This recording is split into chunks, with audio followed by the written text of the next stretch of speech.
उपमुख्यमंत्री एकनाथ शिंदे यांनी शाळा क्रमांक 23 मध्ये उपस्थित राहून विद्यार्थ्यांचं केलं स्वागत. आपण याच शाळा क्रमांक 23चे विद्यार्थी होतो. त्यावेळी शाळेची परिस्थिती वेगळी होती. आजच्या विद्यार्थ्यांना आधुनिक इमारत, चांगल्या सुविधा आणि उत्तम वातावरण मिळत आहे. मात्र परिस्थितीपेक्षा जिद्द आणि मेहनत महत्त्वाची असते असं सांगत उपमुख्यमंत्री एकनाथ शिंदे यांनी शालेय जीवनातील आठवणींना उजाळा दिला. ठाणे महापालिका शाळा क्रमांक 23 येथे शैक्षणिक वर्ष 2026-27च्या पहिल्याच दिवशी आयोजित शाळा प्रवेशोत्सव कार्यक्रमात उपमुख्यमंत्री एकनाथ शिंदे यांनी विद्यार्थ्यांशी संवाद साधत मोठी स्वप्न पाहण्याचे आणि जिद्द आणि चिकाटी, कठोर परिश्रमाच्या जोरावर यश मिळवण्याचं आवाहन केले. उन्हाळ्याची सुट्टी संपल्यानंतर शाळेच्या पहिल्याच दिवशी आयोजित कार्यक्रमाला महापौर शर्मिला पिंपळकर, ठाणे महापालिका आयुक्त सौरभ राव, अतिरिक्त आयुक्त संदीप माळवी, मुख्याध्यापक दीपक मोराळकर, शिक्षक, पालक आणि विद्यार्थी मोठ्या संख्येने उपस्थित होते. शिक्षकांचा गौरव करताना त्यांनी आई-वडील जन्म देतात, मात्र विद्यार्थ्यांना आकार देण्याचे आणि संस्कार करण्याचं कार्य शिक्षक करतात. त्यामुळे शिक्षकांचं स्थान समाजात अनन्यसाधारण असल्याचं सांगितलं. विद्यार्थ्यांचं भविष्य घडवण्याची मोठी जबाबदारी शिक्षकांवर असून त्यांनी विद्यार्थ्यांना ज्ञानासोबत संस्कारही द्यावेत असंही त्यांनी सांगितलं. महापालिका, जिल्हा परिषद किंवा सरकारी शाळांमध्ये शिकणाऱ्या विद्यार्थ्यांनी न्यूनगंड बाळगू नये असं आवाहन करत त्यांनी देशाचे प्रधानमंत्री नरेंद्र मोदी, माजी राष्ट्रपती doctor APJ Abdul Kalam, doctor Anil Kakodkar तसेच अनेक मोठी व्यक्तिमत्वे अशाच शाळांतून घडल्याचं उदाहरण दिलं. राज्य शासनाच्या मुख्यमंत्री माझी शाळा सुंदर शाळा अभियानामुळे राज्यातील शाळांमध्ये मोठे बदल घडून आले असून विद्यार्थ्यांना दर्जेदार शिक्षण आणि आवश्यक सुविधा उपलब्ध करून देण्यास सरकार कटिबद्ध असल्याचं त्यांनी सांगितलं. विद्यार्थ्यांच्या पाठीवरील शैक्षणिक ओझं कमी करण्यासाठी तसंच शालेय पोषण आहारांसारख्या विविध योजनांद्वारे शासन प्रयत्नशील असल्याचंही त्यांनी स्पष्ट केलंय.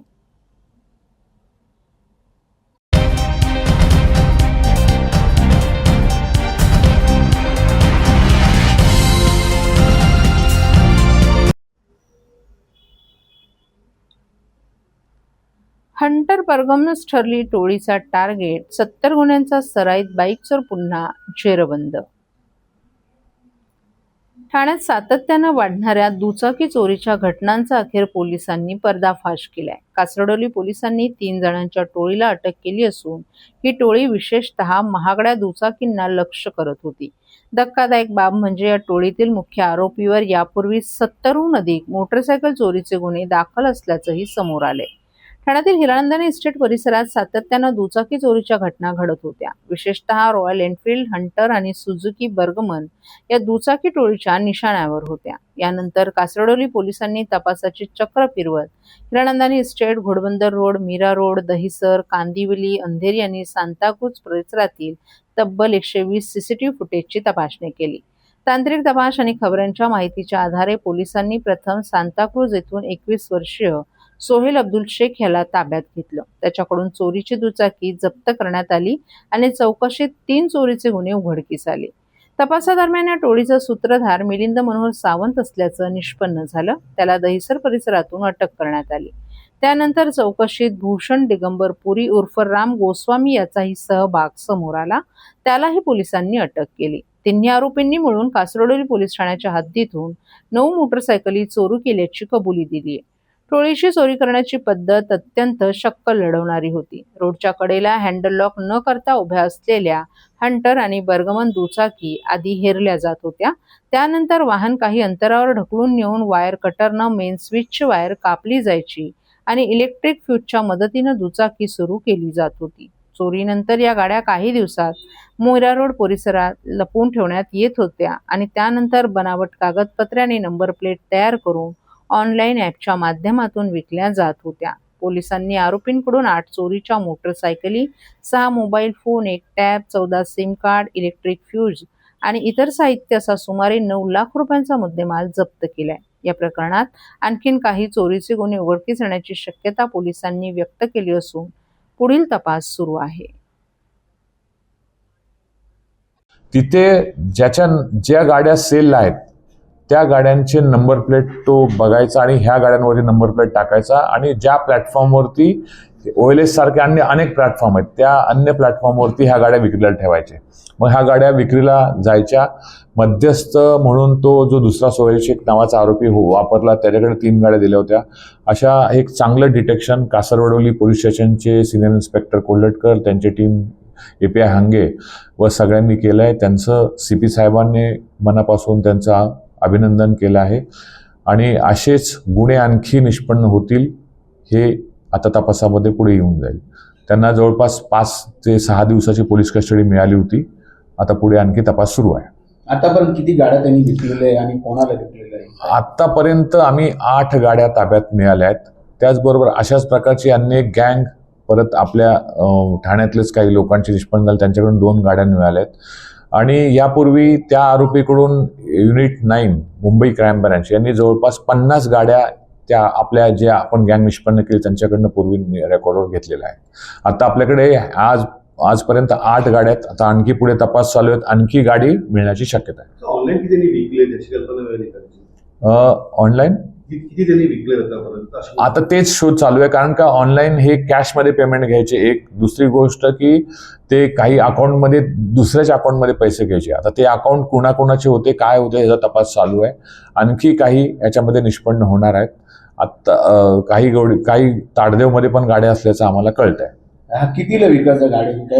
ॲव्हरेज आता 1,10,000 1,05,000 अशा किमतीला एक गाडी विकायच्या. नॉर्मल ह्याच्यापेक्षा 20-30 हजार रुपये स्वस्त विकायचा.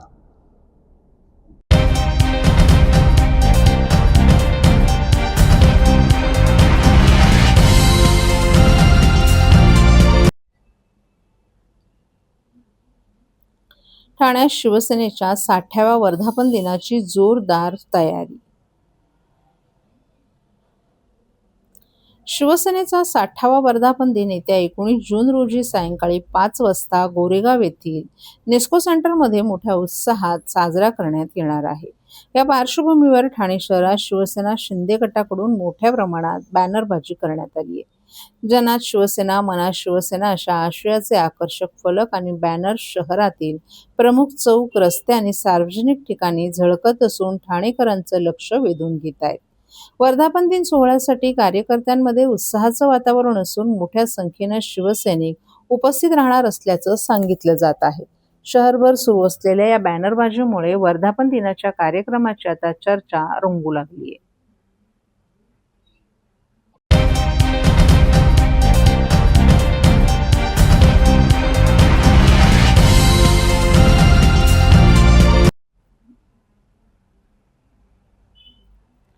TDR प्रकरणात प्रताप सरनाईक यांची थेट एंट्री. मानपाडा टिकुजणीवाडी परिसराची केली पाहणी. ठाणे महानगरपालिकेच्या बहुचर्चित TDR प्रकरणात राज्याचे परिवहन मंत्री प्रताप सरनाईक यांनी थेट लक्ष घालत मानपाडा, टिकुजणीवाडी आणि नॅशनल पार्क परिसराची प्रत्यक्ष पाहणी केली.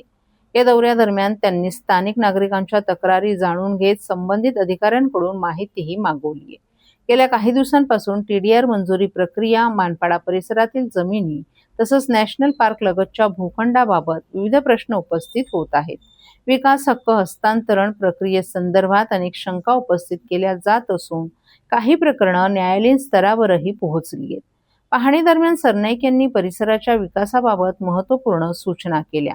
नॅशनल पार्क लगतच्या परिसरात मुंबईतील वीरमाता जिजाबाई भोसले उद्यान च्या धर्तीवर मोठ्या प्राणी उद्यान उभारण्याची संकल्पना पुढे आली.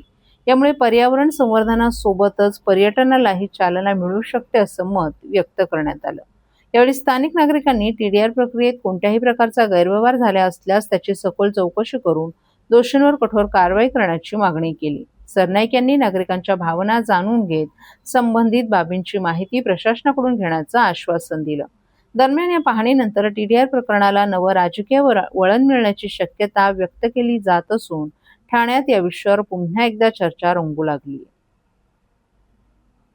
1 एकर जागा ही माझ्या मतदारसंघामध्ये महापालिकेच्या ताब्यात आलेली आहे. महापालिकेनं न्यायालयामध्ये ज्या पद्धतीचं ॲफिडेव्हिट दिलेलं आहे त्यानुसार ह्या जागेचा TDR म्हणजे DRC जवळजवळ 82 lakh square metre 82 lakh square फुटाचं बांधकाम ह्या ठिकाणी होणार आहे.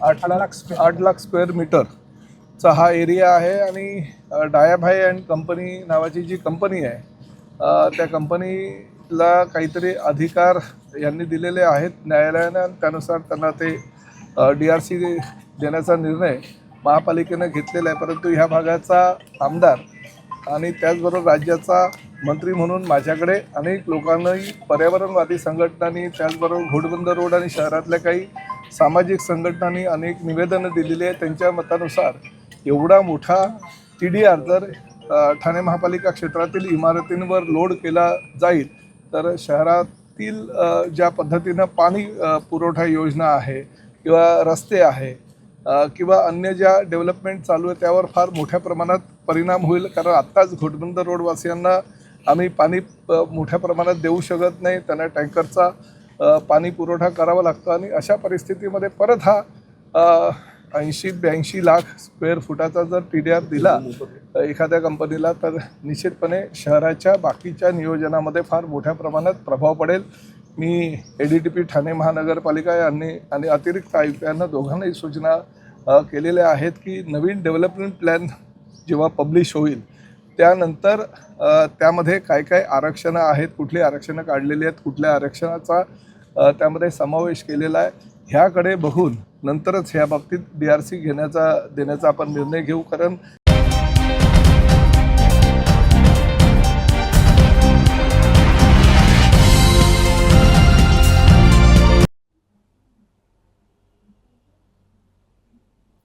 शाळा प्रवेशोत्सवास परिवहन मंत्री प्रताप सरनाईक यांच्याकडून विद्यार्थ्यांचं उत्साहात स्वागत. नवीन शैक्षणिक वर्षाच्या पहिल्याच दिवशी राज्याचे परिवहन मंत्री प्रताप सरनाईक यांनी ठाणे महानगरपालिका शाळा क्रमांक 46 येथे उपस्थित राहून विद्यार्थ्यांचं शाळा प्रवेशोत्सवानिमित्त उत्साहात स्वागत केलं. यावेळी मंत्री सरनाईक यांनी विद्यार्थ्यांशी संवाद साधत त्यांना शिक्षणाचं महत्त्व पटवून दिलं. तसंच विद्यार्थ्यांना वह्यांचं वाटप करून त्यांच्या उज्ज्वल भविष्यासाठीही शुभेच्छा दिल्या. शाळेच्या पहिल्याच दिवशी विद्यार्थ्यांमध्ये आनंदाचं वातावरण निर्माण व्हावं यासाठी त्यांनी विद्यार्थ्यांना चॉकलेटचंही वाटप केलं. या कार्यक्रमाला शाळेचे शिक्षक, पालक, स्थानिक नागरिक आणि विविध मान्यवर उपस्थित होते. विद्यार्थ्यांच्या चेहऱ्यावरील आनंद आणि उत्साहामुळे शाळा प्रवेशोत्सवाचा कार्यक्रम उत्साहपूर्ण वातावरणात पार पडला. आणि प्रामुख्याने आमचे शिक्षण मंत्री श्री दादाजी भुसे यांनी एक संकल्पना मांडली की 15 जून शाळेचा पहिला दिवस असतो आणि त्या दिवशी शालेय जीवनामध्ये पदार्पण करणाऱ्या सगळ्या विद्यार्थ्यांच्या पहिल्या दिवशी जर आपण त्यांना प्रोत्साहन दिलं, त्यांना जर उत्तेजन दिलं तर ते अतिशय चांगलं ठरेल. आणि त्या माध्यमातून गेल्या वर्षीपासून हा उपक्रम चालू केलेला आहे. महाराष्ट्रातील विदर्भ सोडून सर्व शाळांमध्ये आजपासून शाळा चालू झालेल्या आहेत आणि त्यामुळे ह्या दिवसाला विशेष महत्त्व प्राप्त होतं. राज्याचे मुख्यमंत्री देवेंद्रजी फडणवीस आणि उपमुख्यमंत्री आदरणीय एकनाथ शिंदे साहेब, सुमित्राताई पवार यांनी सर्व मंत्र्यांना, सर्व लोकप्रतिनिधींना सूचना केल्या की आपापल्या मतदारसंघातील आणि आपापल्या जिल्ह्यातील सर्व शाळांमध्ये जाऊन विद्यार्थ्यांचं स्वागत करावं, त्यांचा सन्मान करावा, त्यांना आशीर्वाद द्यावा, जेणेकरून भविष्यामध्ये या राज्याचं आणि या देशाचं नेतृत्व करायला ते सक्षम होतील. आणि त्या माध्यमातून मी माझ्या मतदारसंघातील 35 वर्षे या लोकप्रतिनिधी म्हणून ह्या मतदारसंघाचं मी काम करतो आहे. 3 टर्म नगरसेवक आणि 4 टर्म आमदार म्हणून काम करत असताना ह्या शाळेवर माझं विशेष प्रेम आहे आणि ह्या शाळेतले अनेक विद्यार्थी आज माझे मतदारसुद्धा आहे. काही विद्यार्थी तर या भागाचं नेतृत्व नगरसेवक म्हणून करत आहेत. त्यामुळे ह्या शाळेला विशेष महत्त्व प्राप्त झालेलं आहे. मी ह्या शाळेतील सर्व विद्यार्थ्यांना आज त्यांचं स्वागत करून त्यांना शालाप्रयोगी साहित्य, वह्या वाटप आणि इतर अनेक चॉकलेट वगैरे त्यांना सगळ्यांना आम्ही दिलेल्या आहेत. अजूनही काही वाटप आम्ही करणार आहोत. त्यामुळे भविष्यामध्ये ह्या शाळेतले विद्यार्थी या देशाचं, या राज्याचं नेतृत्व करतील याची मला खात्री आहे.